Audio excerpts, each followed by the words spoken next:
गुरुजी आप कृपया ये बताएँ कि एक तो भौतिकवाद है और एक है भोक्तावाद। अ, इनको कैसे आप अलग-अलग समझाएँगे दोनों को? भौतिकवाद की व्याख्या ये है कि जगत का आदि तत्व भौतिक है, आध्यात्मिक नहीं है, और सारा जगत भौतिक से ही विकास होता है। चेतना भी भौतिक का ही एक विकसित रूप है।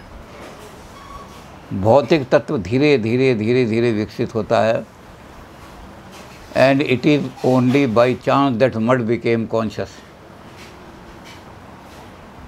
वो जो तत्व थे, जब उसमें कार्बोनिक तत्व, कार्बन के अंश जो थे वो एक साथ मिल कर के बाई चांस मिले तो कार्बन में से जीवन पैदा हो गया। कार्बन ही जीवन को मेंटेन करता है, कार्बन ही जीवन को चलाता है। उसको चाहे वो कार्बोहाइड्रेट के फॉर्म में समझ लो, इसको कहते हैं ऑर्गेनिक तत्व।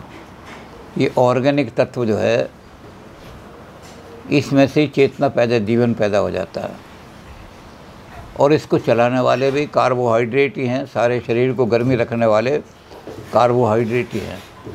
अगर कार्बोहाइड्रेट शरीर में ना पहुँचें तो ईंधन ही नहीं पहुँचेगा। जो शरीर को चलाने वाली भट्टी चल रही है, शरीर के अंदर जो गर्मी हमारी चलती है, उसको चलाने वाले सारे कार्बोहाइड्रेट ही हैं। तो कार्बोहाइड्रेट से ही जीवन पैदा हो गया। तो भौतिकवादी आदि तत्व मैटर को मानते हैं।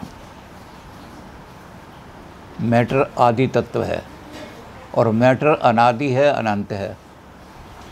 मैटर का ना तो कोई पता कब था मैटर, मैटर था और मैटर रहेगा और मैटर है। तो भौतिकवादी लोग हमेशा, इसलिए हर भौतिक वस्तु को, ये भौतिक शरीर जो है यही रियल है और कोई इसके बाद रियलिटी नहीं है, आत्मा वगैरह की रियलिटी नहीं है। ये भौतिक शरीर ही रियल जगत, वास्तविक जगत है।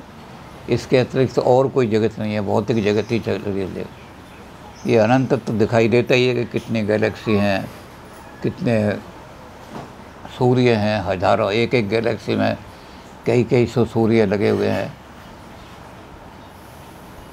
नेबुला है इससे भी बड़े बड़े। तो ये अनंत है मैटर सारा का सारा। तो जो इस चीज़ को मानते हैं वो भौतिक को ही सत्य मानते हैं। अब इस भौतिक सुख से हिडोनिन पैदा होता है। जब हम भौतिक को ही रियल मानेंगे तो भौतिक सुख ही रियल सुख है, और जिस चीज़ से हमें भौतिक सुख मिलता है वही हमारा नैतिक तत्व है। प्लेजर आदमी को, ये सबसे बड़ी नैतिकता है। हिडोनिज्म वही कहता है कि हर आदमी प्लेजर चाहता है। कीड़े मकोड़े भी प्लेजर चाहते हैं।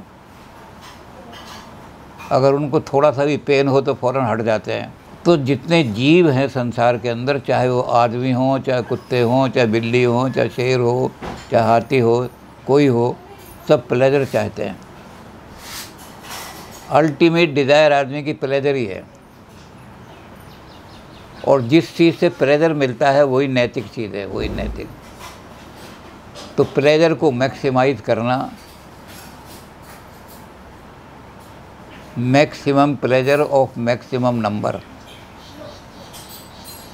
ये हमारी नैतिकता भौतिकवाद पर खड़ी होती है सारे।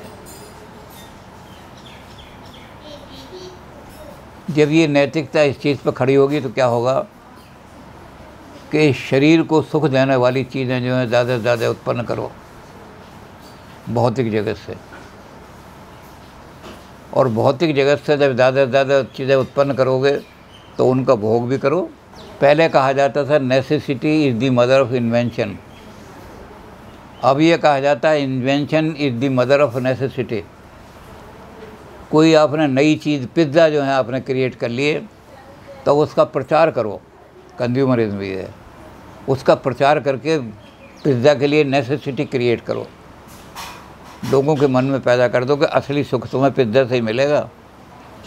अगर तुम्हें भोजन का सुख लेना, दूसरी तरफ वो कहेंगे कि असली सुख जो है आपको बर्गर खाने से मिलेगा। तो आपने जो कचरा था या गंदी चीज़ें थी उन सबसे मिला मिलू करके कोई नई चीज़ पैदा कर ली, तो इन्वेंशन पहले हो गई। और उस इन्वेंशन के बाद फिर आप नेसेसिटी, क्योंकि इन्वेंशन कर ली तो इसको फेंकने के लिए तो नहीं कि इसको आप इस्तेमाल कीजिए।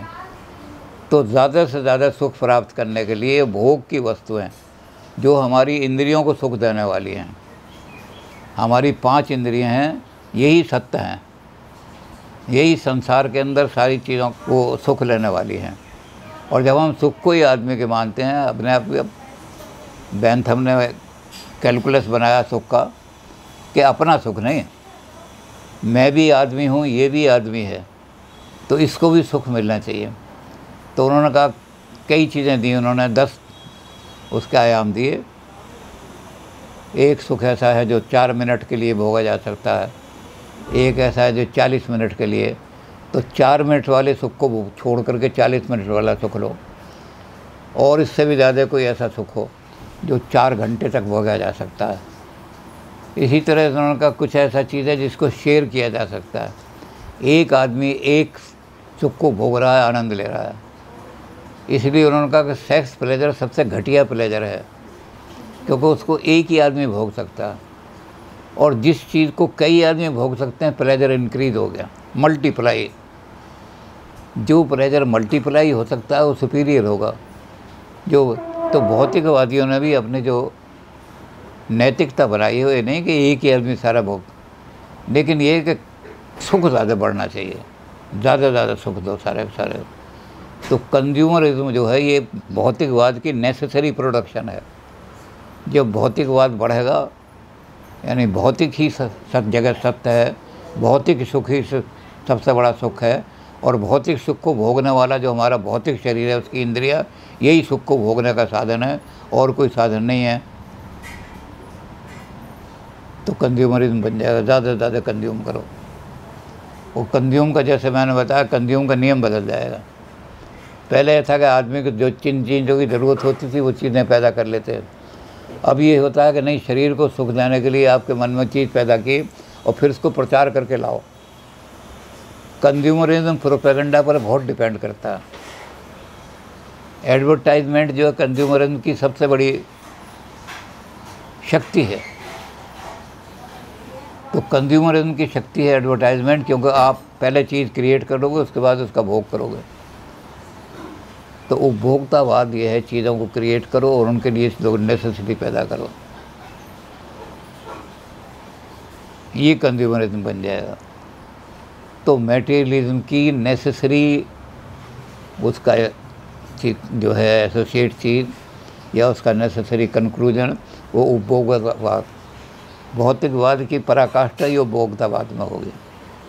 भौतिक जगत तो जड़ है, और चेतन जब में आए, चेतन के संबंध में आएगा, चेतन उसको अपने शरीर में कंज्यूम करने की कोशिश, तो अपने सुख के लिए जब कंज्यूम करेगा तो कंज्यूमरिज्म बन जाएगा सारा का सारा। तो दोनों एक ही साथ साथ चलते हैं। अगर किसी तरह से हम कम्युनिज्म को ख़त्म कर दें, शरीर की आवश्यकताओं को कम कर दें, तो खैर फिर भी भौतिकवाद तो रहेगा, क्योंकि हम ये मानेंगे भौतिक जगत ही सत्य है।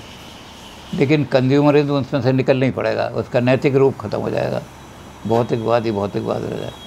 तो मनुष्य के जीवन में ये कभी भी कम नहीं हो सकती, क्योंकि जो आदमी भौतिक सुख की चीज़ें पैदा कर रहा है, वो खूब इच्छाएं पैदा करेगा, खूब डिज़ायर पैदा करेगा, और कभी भी डिज़ायर को नहीं बनने। आदमी जो डिज़ायरलेस होकर बैठ जाएगा, वो प्रोपेगेंडा से इतना प्रेरित होगा कि मैं तो बिल्कुल कुछ नहीं, जड़ हो गया मैं तो सारा। तो कंज्यूमरिज्म और भौतिकवाद एक ही चीज़ है, भौतिकवाद का ही एक निष्कर्ष रूप कंज्यूमरिज्म बन जाता है।